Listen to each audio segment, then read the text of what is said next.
Here I am. Ratcliffe. Wow. There she is. Hi, everybody. Sorry about that. We're just on the fly a little bit, trying to get out of town. You can see with the background of my.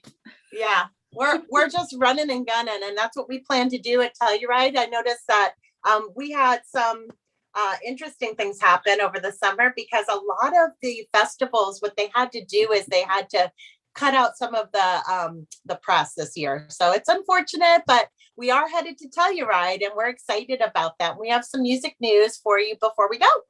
Yeah.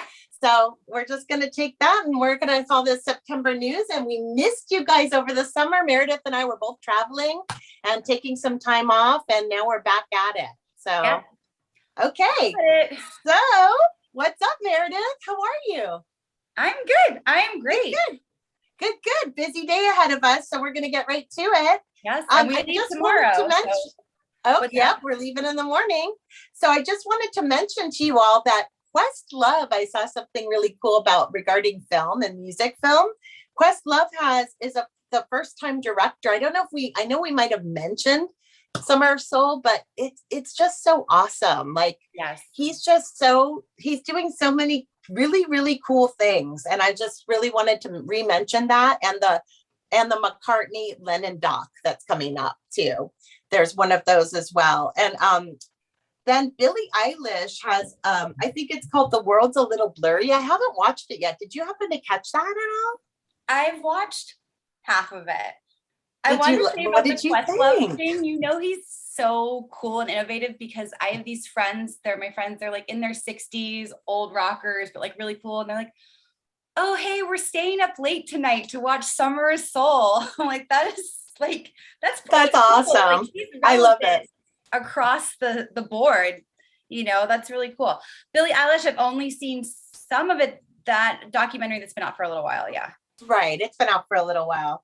So that's pretty neat. And then Watch the Sound with Mark Ronson. Have you seen that? No. I have to tell you, hi, Mark. I've never met you, but I've seen you so many times. I went to a private event years ago at like a furniture store off Melrose when he was playing.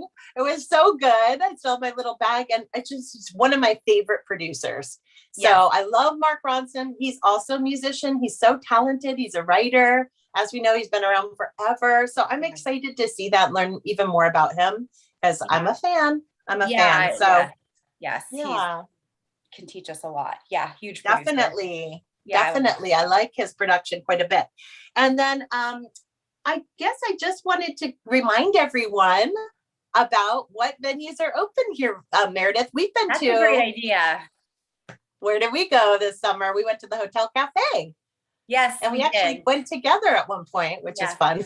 Yes, we went separate times, and then we got to go together, and it felt nice. It felt like this was before masks had been like, I guess, reinstated, the mandate right before when I went to see Joel Eccles. And it was like being in this venue with no masks. And it's almost like you forgot that the pandemic even happened. But then you're like, but you have like this cellular memory, like, oh, but this feels weird. But yeah, it was cool. I know. I kind of, it gave us like that little glimmer of hope that we all needed to keep going. Like, and even though that the mask mandate is like back in action, it's still like, I've been since then too, and wore my little mask. And I still am just so like, I went and saw Chris Pierce and Garrison Starr. Remember when I went, we kind of tag team, like Meredith would go and then I would go trying to support live music and see our some of our former guests and just musicianship family, and meet new people too through them. But Garrison Starr, she is amazing. Oh my gosh, I'm so glad she's back on the circuit. Really never left, but I think that it's just a reemergence and a new kind of area, a chapter of her life too. She kind of went in on that a little bit more, and she's working on a gospel album, which is awesome.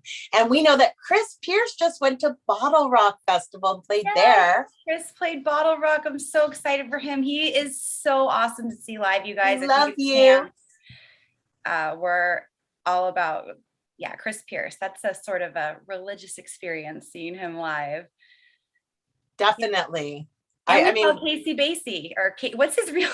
Casey Basie's his handle. Casey, we love you, Casey Abrams. Casey Abrams, he's so fun. Another one that's just, that was a great back from the pandemic show, because not only is he super talented, he's super fun. He keeps it light. He does amazing things with the bass, and he had some special guests. That was fun. And yeah, he had a whole bunch of guests. Remember that? Like, he called everybody up, and yes, that was so neat. And also, cool. Yes, Haley Reinhart got up with him. Haley That was Reinhart. really fun. That was great.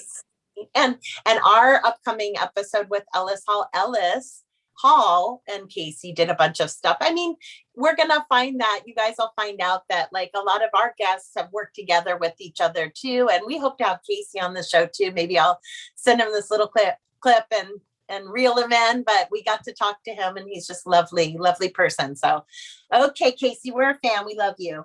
So don't forget about your other live local venues in your cities, though. Don't forget them. And if you're not comfortable, I understand going out into the clubs, but please, a lot of them live stream, and they're counting on you guys to stay open. So don't forget live music. Find a band you like, or find a venue that you really miss. And if you can't go there, see if they have live streaming. If they don't, ask them to do it. I went to the Troubadour, to see Nicole Atkins. Yeah, Nicole. August 28th. That was amazing. So fun. I felt very safe. It was only their second show. Right. I was talking to the bartenders, like, yeah, we just reopened. So yeah, all these people are trying to get back to work, especially the sound engineers and the lighting guys, that they literally can't, or lighting gals or people, I should say. They literally can't do anything if there's no live music, unless they're in film production. So we saw Nicole. It was a great line. You showed your Vax card or your negative COVID test. And it was, not at capacity. It was at like 40% capacity. So, and they had big fans blowing, which Nicole seemed to really embrace. So she looked. Yeah, I was thinking, badass. I want a fan with me where I was like blowing her, but it totally worked. So that was a great show. I'm so glad that my friend Lisa and I went out to do that too. Right. If one of us can't make it, the other one goes, and vice versa. That's right. Moving on. Sorry, moving on. I think that's great. No, I love hearing that. I love hearing your take on it, like what your experience was. Yeah, she looked awesome. And Nicole was one of my first interviews in like the music biz, That's so rad. Nicole Atkins. Okay. And that being said, what you just said had hold weight with me, because you remember NIVA, NIVA? Mm-hmm. Remember how they did the Save the Stages and everything like that at the beginning? Okay, so guys, there's a job board on there. Go on their website. Allison, genius. I didn't know that. I didn't either. Yeah. And I bet that's not the only like job board, right?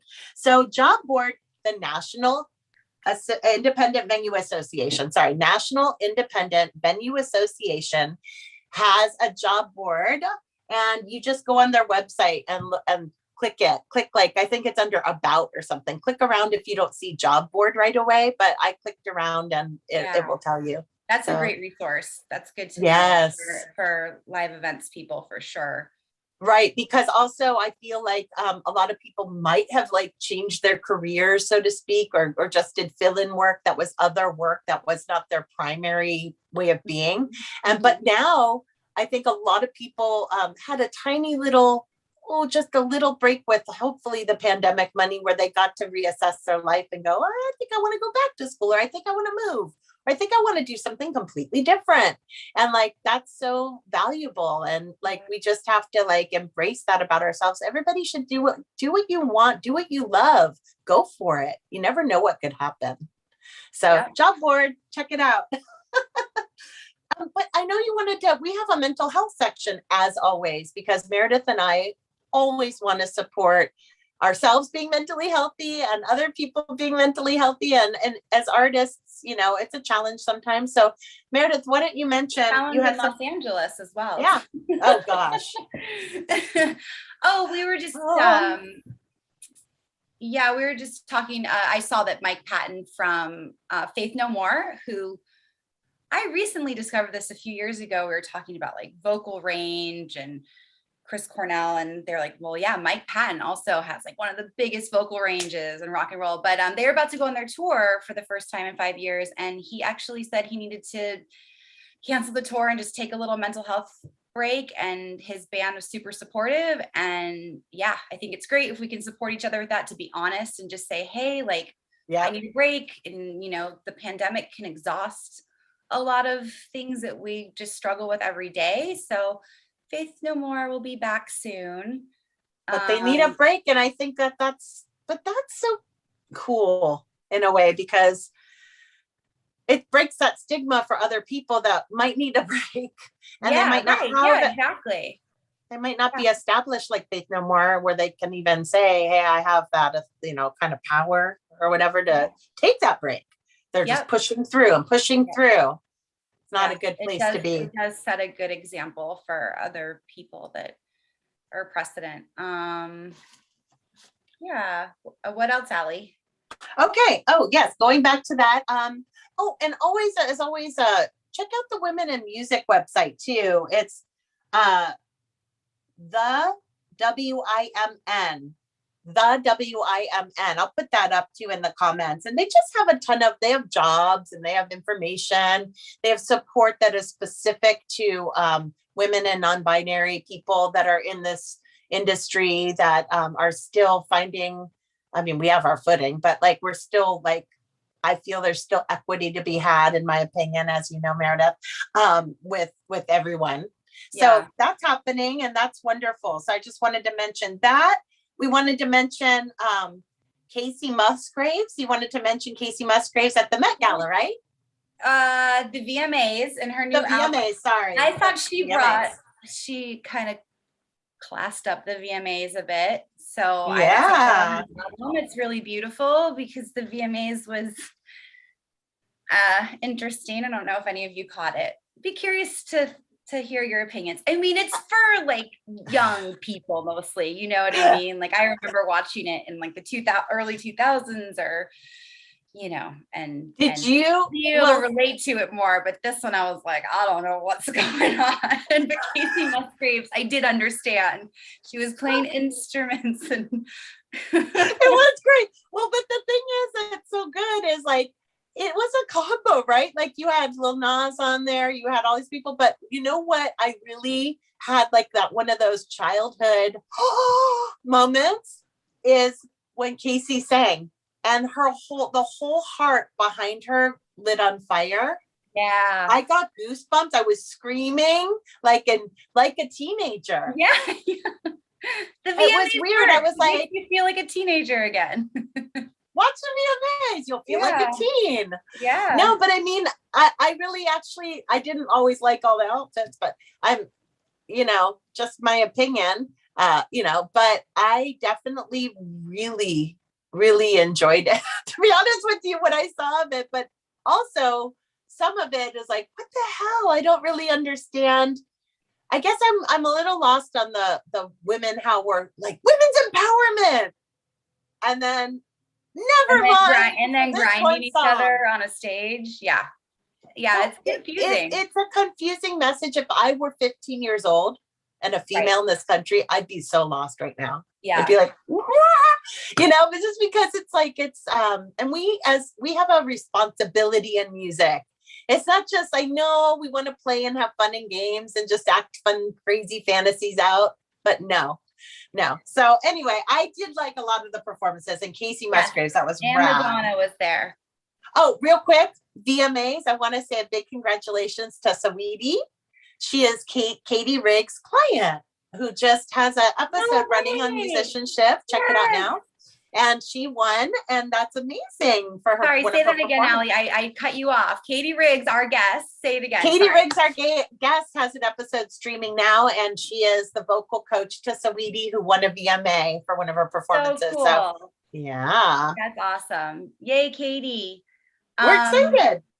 Okay, cool. And Lindsey Buckingham, you said? Tell me about that real quick. A couple new albums. Lindsey Buckingham has a new album. That's interesting.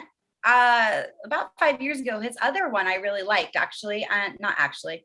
My Morning Jacket has a new single. They're always so good. I've never not liked anything they haven't done. Oh, Carmen Rizzo, our guest Carmen Rizzo, KCRW DJ and a big producer. He's a big shot. He's a big Hey, shot. Carmen, you're a big shot. Hey, you are, because you know what? I have to say, I just listened to his, real quick, I just listened to his album. It's called Feeding Birds in Winter with Melissa Lingo. He did it, I think, over the summer, just in the past few months. She's amazing. The production quality, always good. Carmen Rizzo, what can you say? Feeding birds and what's it called? Feeding birds. Feeding Birds in Winter. And then I'm glad it's Feeding Birds and not Feeding Birds. Yeah, and he has upcoming stuff with Danny Harrison too, so that's really cool. And last thing is that our guest, or Kris Angelis, I spotted and listened to her song at the end of Atypical, one of the episodes. Netflix show. Yeah. Yes. That's so great. Yay, Kris. Also Kris. Another one we saw at Hotel Cafe that was amazing. She's so good. Speaking of amazing, if you guys are enjoying the news or just having fun, or you follow us, or you want more content, buy us a coffee. We have a little Venmo link up, and wish us well on our trip to Telluride, Colorado. We're driving and we're going to post some playlists, and Allie and Mare, 14 hours. Broken up. We're doing it. We're doing it. We'll check back in. We'll report more from the road. Thank you guys. Have a great day.